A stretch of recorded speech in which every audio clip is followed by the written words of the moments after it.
Hello, my sax playing friend Alexander Mathias here from saxophoneMasterclass.com. If you're struggling to learn how to improvise on the saxophone and you have no idea where to start, or maybe you're getting confused by all the different chords and all the different scales you can play, and you just want to start playing to your favorite backing tracks and improvising around your favorite songs. Well, my friend, you're in the right place because I've created a 3-part saxophone improvisation challenge to get you started right away with improvising on the saxophone. Today's lesson is part 1, and I'm going to be showing you exactly how you can start improvising even if you only know a few notes on the saxophone. I'm also going to provide you with a backing track for you to play along with, which I'm going to give you at the end of this video.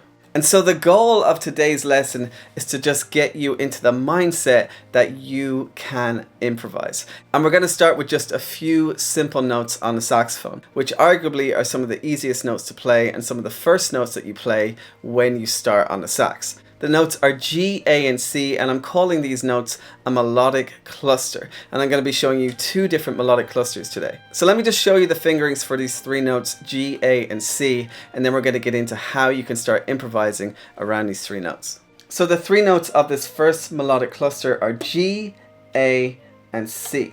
So we have 3 fingers in the left hand for G, 2 fingers in the left hand for A, and then just 1 finger, that middle finger, for C. And it sounds like this.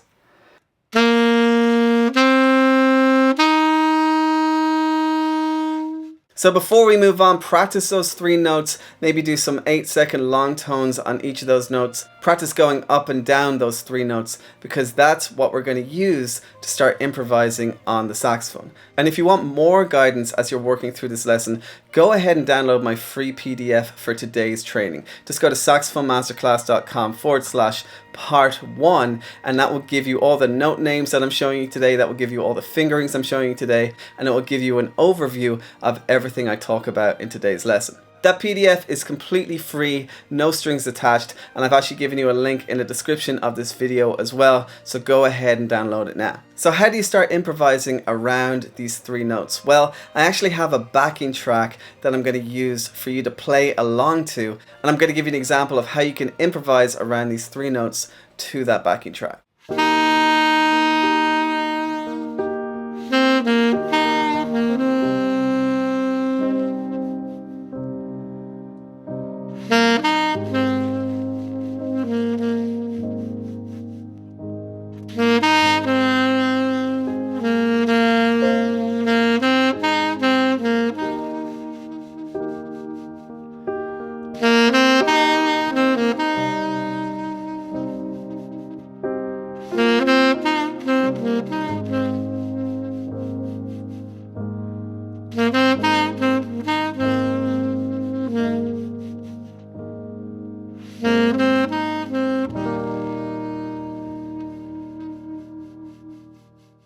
So that's me improvising around just those 3 notes on the saxophone. As you can hear, it still sounds melodic, it still sounds like it's going with the backing track, and it's just 3 notes. So what am I doing here? Well, number 1, I'm listening to the backing track. I'm getting inspiration from the music that I'm listening to and playing along to. And this is a really important part of improvising. If you want to improvise to a backing track, to other musicians, you need to be listening to what the other instruments are playing. And so I'm using my ear to draw inspiration from what the piano is playing and then trying to find those notes on the saxophone. Now I've designed this backing track so that the notes G, A, and C will work with the chords of the piano. And I'm going to get into chords more in part 3 of the Saxophone Improvisation Challenge. So make sure to check that out if you want to learn more about chords. But there's actually a common tone you can play that will work to any of the chords in this backing track, and that common tone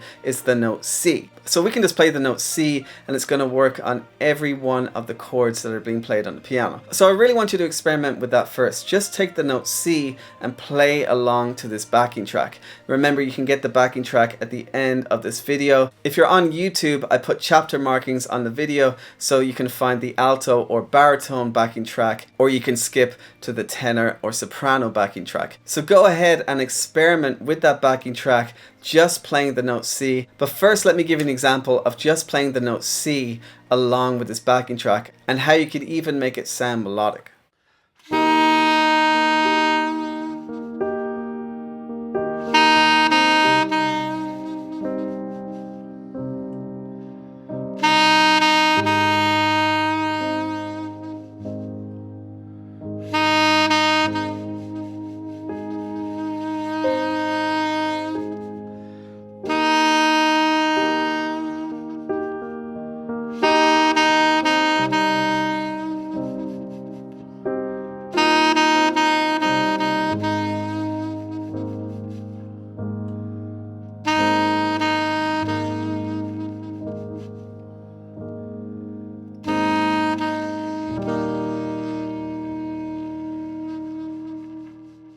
So as you can see, playing the note C can work over any of the chords. And you may also have noticed that I leave a lot of space, and this is really important. Leaving space in the music, letting the music breathe, is a really important part of creating melodic improvisation. So experiment with this. Just play the note C multiple times over this track.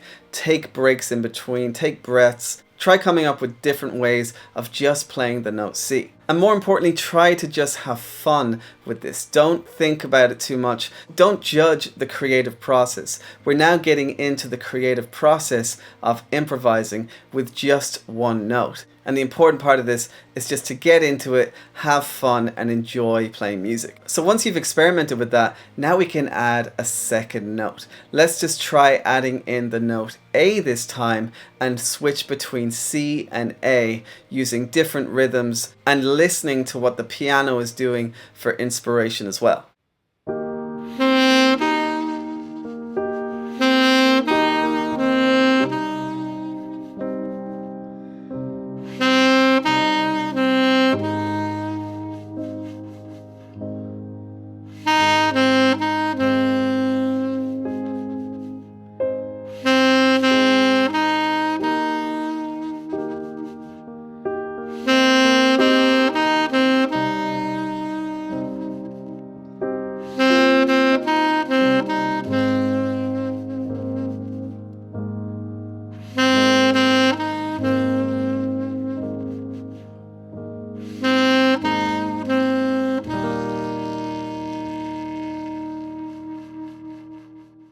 So as you can hear, you can come up with a lot of different melodies, a lot of different ideas with just improvising around two notes, A and C. So this is the next step. After you've experimented with playing the note C, you can now move on to playing C and A and see what ideas you can come up with using the backing track I provided. The next step, of course, is then to move into playing C, A, and G and coming up with other ideas, again keeping in mind that you want to put breaks in between playing the notes, you want to experiment with rhythms, you want to play some notes longer, some notes shorter. Just come up with different ideas around these three notes. And that's just using one melodic cluster that you can use across the whole backing track.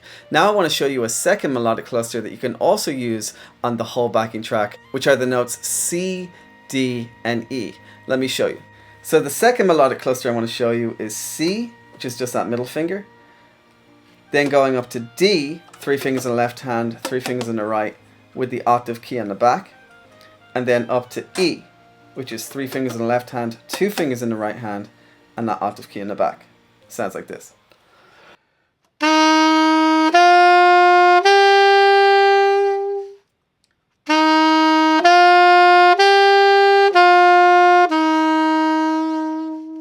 And so now this is a new melodic cluster that we can use to experiment with improvising around this backing track. So now I'm going to play these three notes, C, D, and E, to the backing track and give you some ideas of how you can improvise around just these three notes.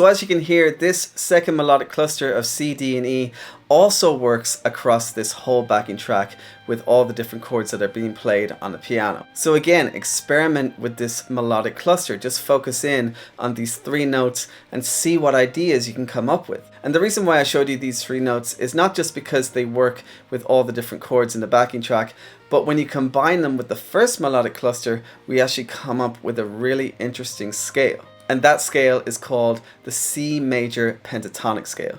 C major pentatonic is made up of C, D, E, G, and A. And when you combine the two melodic clusters, these are the 5 notes that you get. And the reason why I'm showing you this pentatonic scale is because it's the most common scale in Western music. You hear this scale all the time when people are improvising. You hear it in blues music, you hear it in pop music. It is so ubiquitous that you're actually going to start hearing it in different songs once you've learned this scale. And so when we combine these two melodic clusters, G, A, and C, and then C, D, and E, we get this sound.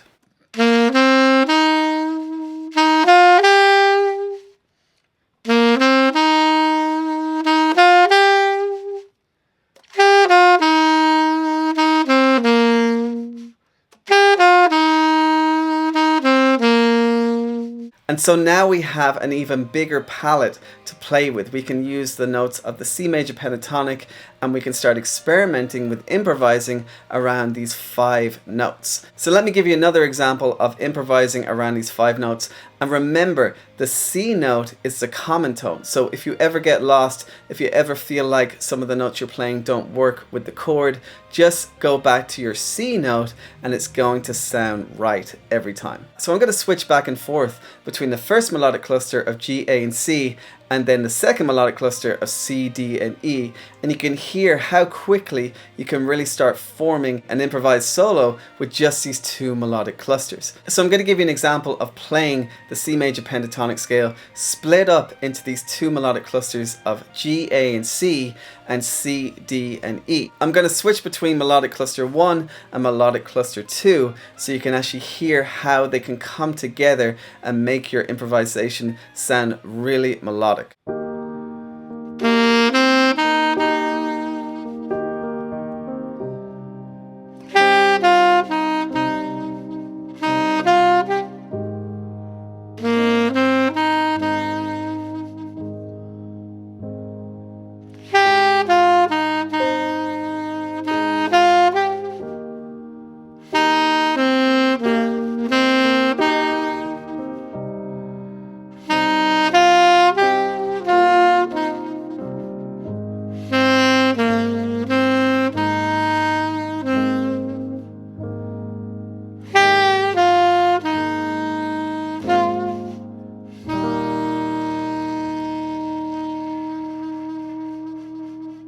So as you can see, just taking these 2 simple melodic clusters and switching between them can actually make your improvisation sound really melodic, really cohesive to the backing track. But remember, you can play any of the notes of melodic cluster 1 and melodic cluster 2 in any combination and it's still going to work. This is where your creativity comes into play. You can experiment jumping around from different notes and start coming up with your own melodies. Let me give you an example.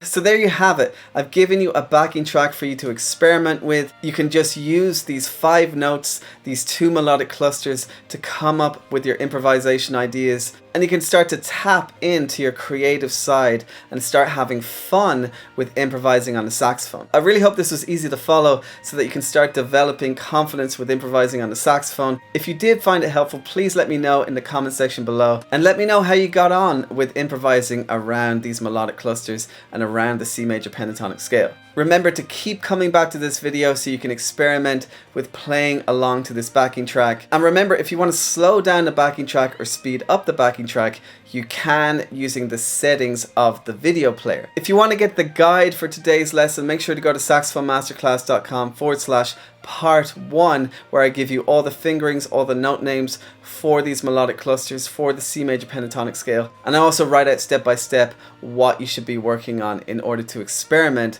with this scale. In part 2 of the Saxophone Improvisation Challenge, I'm going to give you even more tools for coming up with melodic ideas around these melodic clusters and around this scale. So make sure to go ahead and check that out. I'm going to link to it at the end of this lesson. Now, if you want to get access to all 3 parts of this challenge, just go to saxophonemasterclass.com/SIC, which stands for Saxophone Improvisation Challenge, and you can get access to all 3 videos, all 3 PDFs, as well as all the backing tracks that you can use for alto, baritone, tenor, or soprano. It's all completely free, and there's a link in the description where you can sign up and get access to everything right away. Alright, my friend, I really hope you enjoyed this lesson. Remember to check out part 2 and 3 as well, and until next time, happy playing.